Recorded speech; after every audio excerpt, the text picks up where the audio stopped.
tayo sa Quiapo. Sobrang galing. At ayun, marami nga dito bumibili sa kanilang dragon fruit juice dahil mas makakamura daw yung mga tao dito. For only 25 pesos kasi ay maaari na itong matikman at kung malaki naman ay 50 pesos ang ayos ganito. At least, masasabi ko na masarapan po talaga ako. Very milky dahil sa gatas at very subtle yung sweetness dahil sa dragon fruit. Kung first time nyo nga makakatikim na ito, ay baka manibago kayo dahil medyo exotic ang kanyang lasa. Sobrang kakaiba kasi ng kanyang texture sa mga prutas na madalas nating natitikman. At alam nyo ba na dati daw ay dating mga maharlika lamang sa Vietnam ang nakakain ito.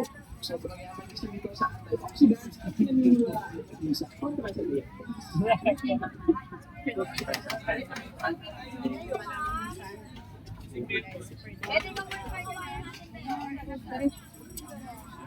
Ang galing sa Hungarian overload.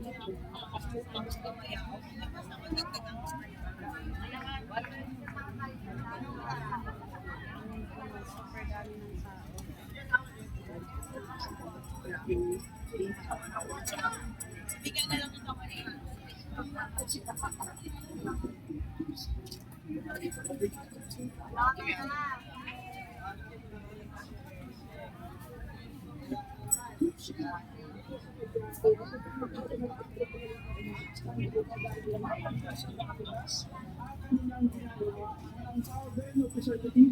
Lahat natural. So, tara, hanapin natin natural.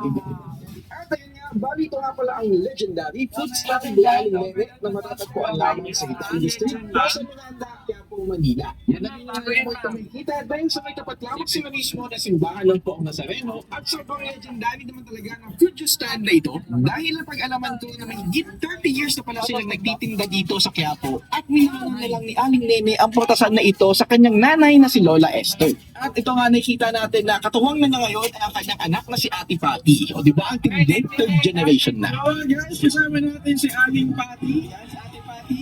Yan, at ma'am, bakit po kaya madaming bumibili dito sa Dragon Fruit po niya, Ma'am Aileen?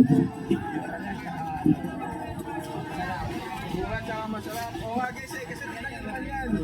Natural talaga, walang powder. Talaga 100% dragon fruit ang kanilang nilalagay. Thank you, thank you. So yun nga guys, andito tayo ngayon sa may Quiapo, Manila. Nagpupunta tayo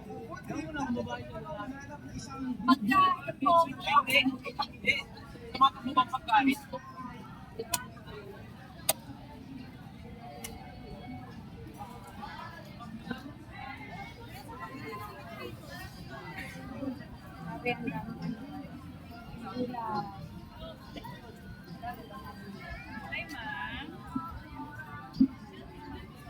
Gulay yan.